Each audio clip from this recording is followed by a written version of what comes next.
Hola, Bien, Miguel Ángel. gracias. Saludos. ¿Cómo está? Miguel Ángel, buenas Bienvenido. tardes. Buenas tardes. Miguel Ángel, muy buenas Buenas tardes. Te saludamos todos los integrantes de la Comisión de la Verdad. Mi nombre es Saúl Franco y me corresponde coordinar esta entrevista.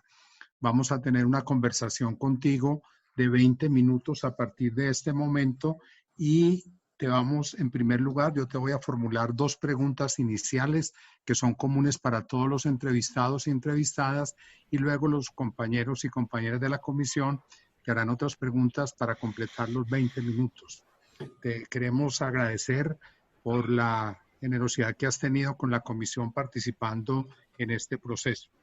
La primera pregunta, Miguel Ángel, es: ¿cuál consideras tú que es el mayor reto de la comisión actualmente frente al país y frente al mundo? Bueno, yo creo que el mayor reto que hay es, uno es atender, o más que atender, es poder tener los relatos de las víctimas de todo de este proceso de conflicto que ha vivido el país durante décadas. Además que uno mira y es muy corto el tiempo, ¿no? Para poder, digamos, conocer, digamos, al detalle todas las acciones que se han padecido en las distintas zonas o regiones de nuestro país. Asimismo, creo que también notaba yo en el informe del 2019 que iba un poco quedada la parte de la, del, ¿qué le digo? De las declaraciones, digamos, de los responsables de hechos que, digamos, hechos fuertes que han sucedido en Colombia. Gracias, Miguel Ángel. Y la pregunta siguiente sería: ¿qué crees tú, a partir de tu vivencia y de tu experiencia, que puedes colaborar para que la comisión cumpla esa tarea en caso de que llegues a ser comisionado? Bueno, pues yo noto y de acuerdo a lo que he revisado, de lo que se ha hecho, ¿cierto? Es un trabajo arduo. Creo que eh, pues tengo, en lo poco que llevo de experiencia, pues siempre la he tenido en campo. Conozco pues varias zonas del país, sobre todo el sur, y también he trabajado, digamos, de la mano de varias organizaciones, también de varias instituciones, y pues no conozco todo, pero conozco una parte digamos, de la otra Colombia que poco se habla. Ya, muchas gracias, Miguel Ángel.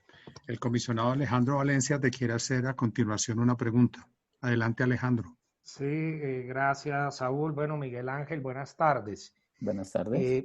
Para el trabajo de nosotros es fundamental como pues garantizar la independencia, la autonomía en el trabajo de la comisión.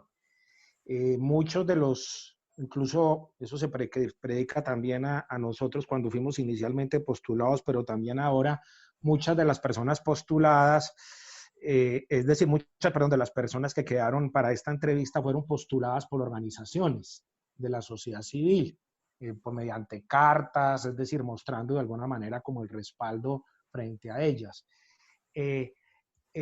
Suponiendo que tú fueres designado comisionado, ¿cómo podrías garantizar, qué harías para garantizar, digámoslo, como una independencia, una autonomía frente a las organizaciones, frente a las personas que te postularon?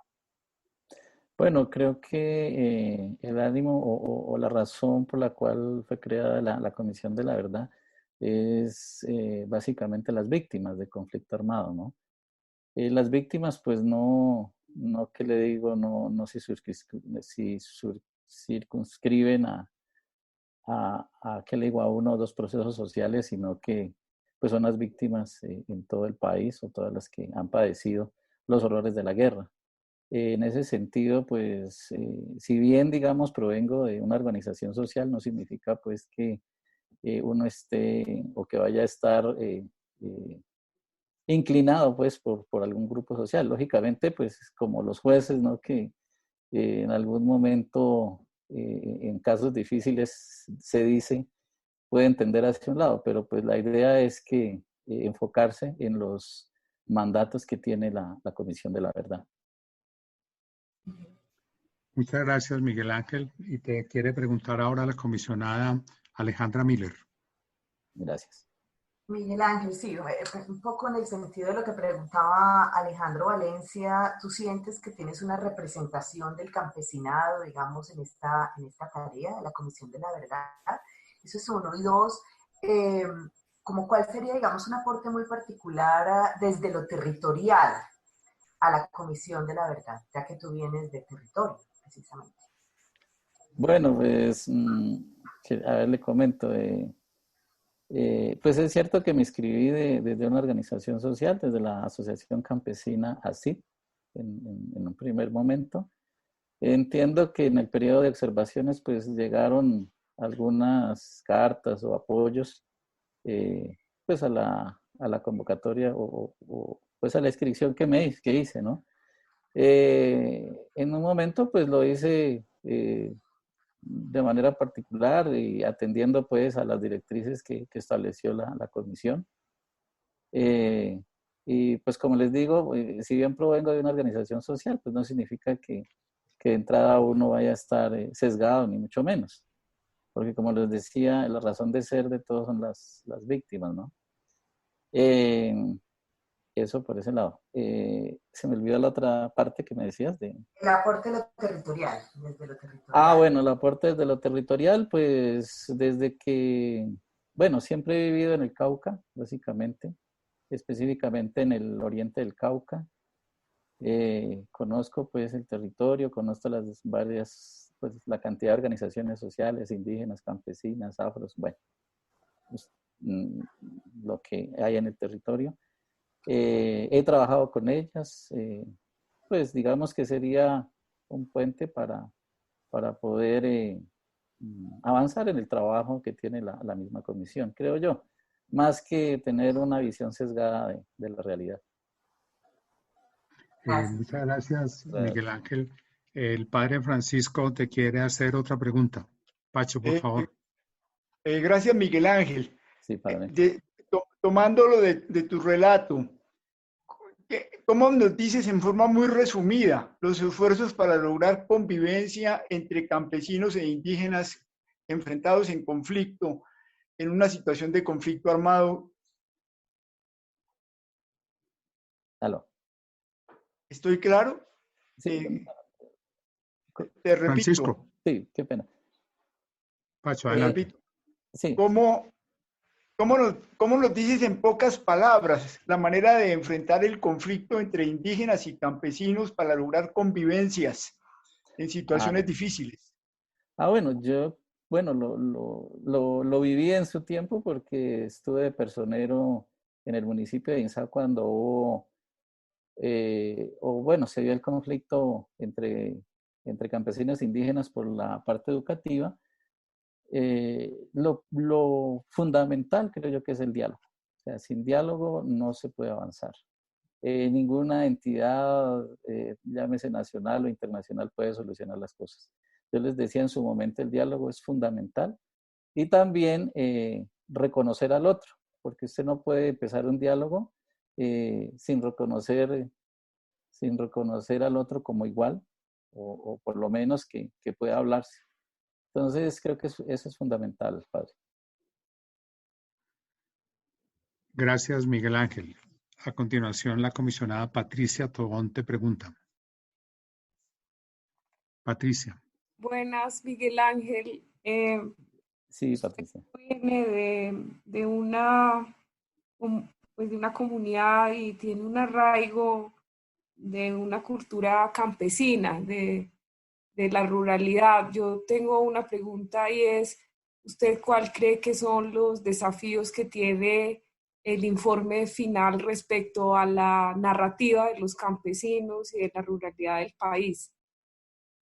Bueno, yo creo que una deuda histórica que hay con el campesinado es que se le pueda reconocer como sujetos de derechos, ¿no? Que se permita, bueno, por lo menos ahorita y en el mes de marzo, salió la encuesta DANE de caracterización de lo campesino, porque ni siquiera existía eso, ni siquiera había una aproximación de cuántos campesinos organizados existíamos en el país. Por lo menos ahorita ya se da como un avance en eso. Lo otro sería la política pública, a partir de eso, ¿no? La política pública hacia el campesinado, porque no la hay.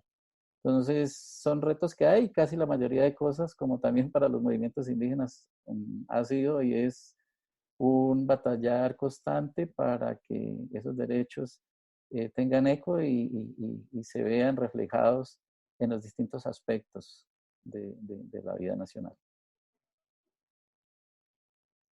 Muchas gracias, Miguel Ángel.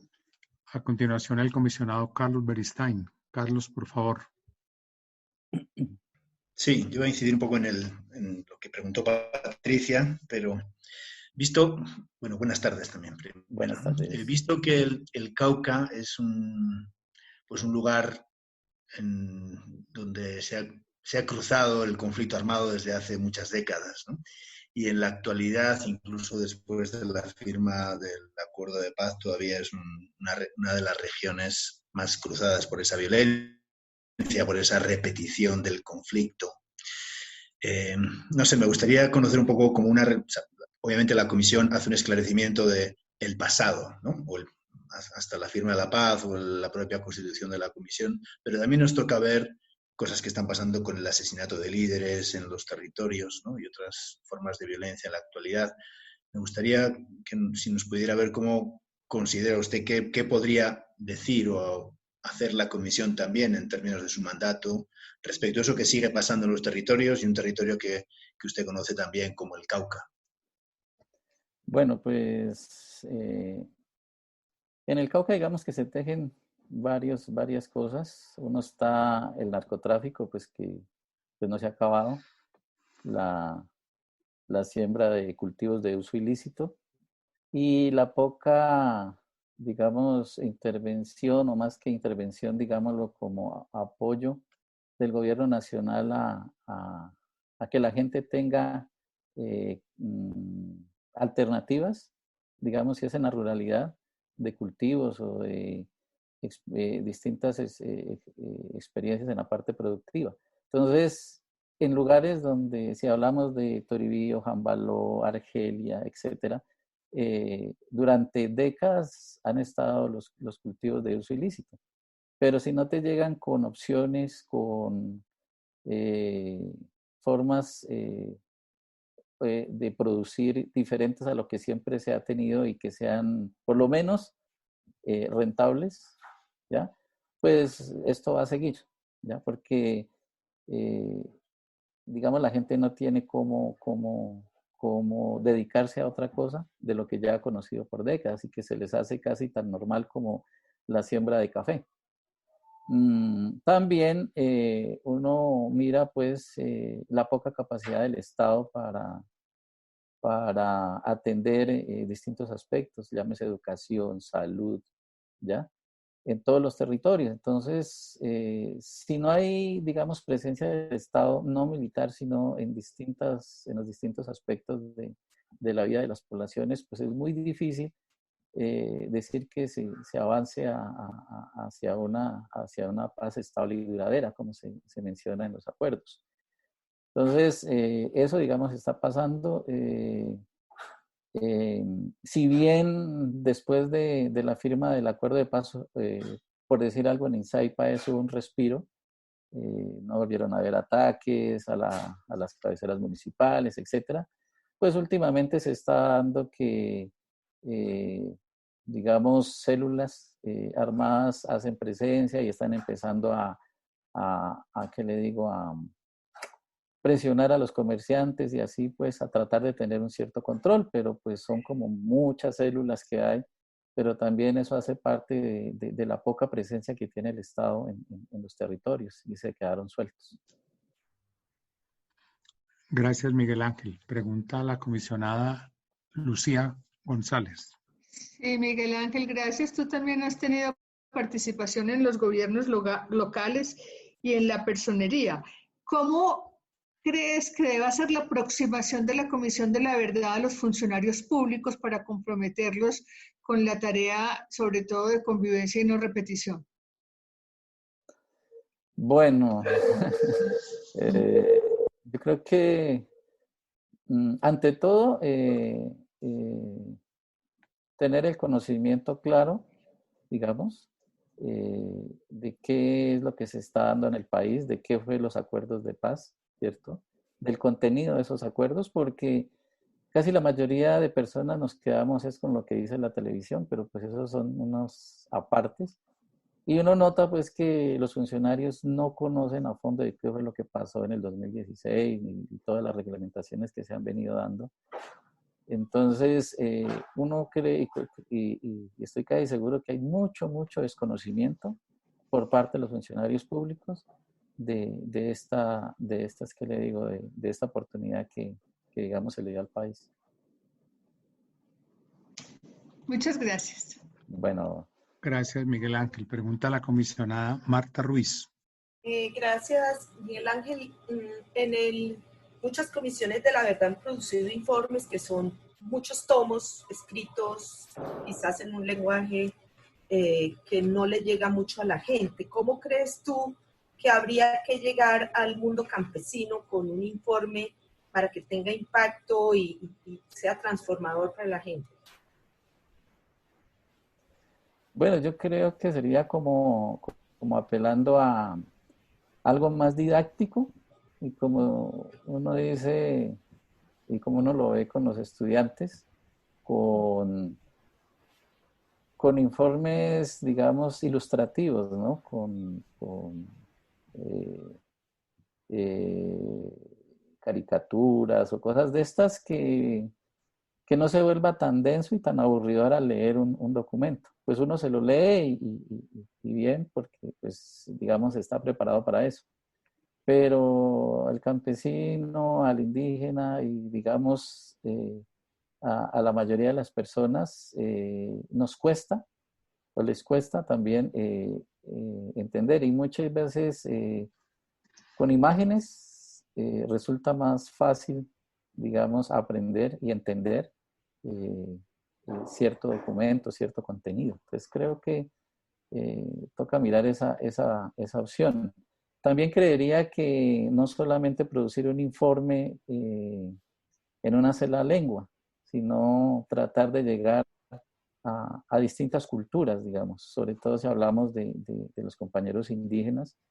Entonces sería muy chévere de que se pudiese, entiendo que es mucho trabajo también, pero que se pudiese tener ese documento en varias lenguas. Gracias, Miguel Ángel. Nos queda un poco más de un minuto y entonces te voy a pedir que le respondas al comisionado Carlos Guillermo Ospina. Sí. Miguel Ángel, muy corto. Sus trabajos se han basado más que todo en los estudios del medio ambiente y en México. ¿Cómo los combina ustedes con el conflicto actual colombiano? Bueno, ahí hay un error y es que el espectador, digamos, referenció en un primer momento como el perfil mío enfocado en México, pero si ustedes miran la hoja de vida, mis estudios han sido en Derecho en la Universidad de los Andes, en el ICESI, y los trabajos que he desarrollado han sido en la Alcaldía de Izá, Alcaldía de Páez, con la organización ACID, ¿ya? Y en algún momento con el Instituto de Desarrollo Urbano en Bogotá, cuando estuve estudiando en la Universidad de los Andes. Entonces, como para aclarar esa parte, ¿no? Gracias. Miguel Ángel, muchísimas gracias a ti y una buena tarde, muy amable. A ustedes por este momento. Muchas gracias. Gracias, Miguel Ángel. Gracias. Hasta luego. Gracias, Miguel Ángel. A ustedes por su tiempo. Gracias. Bueno. Gracias. Bueno.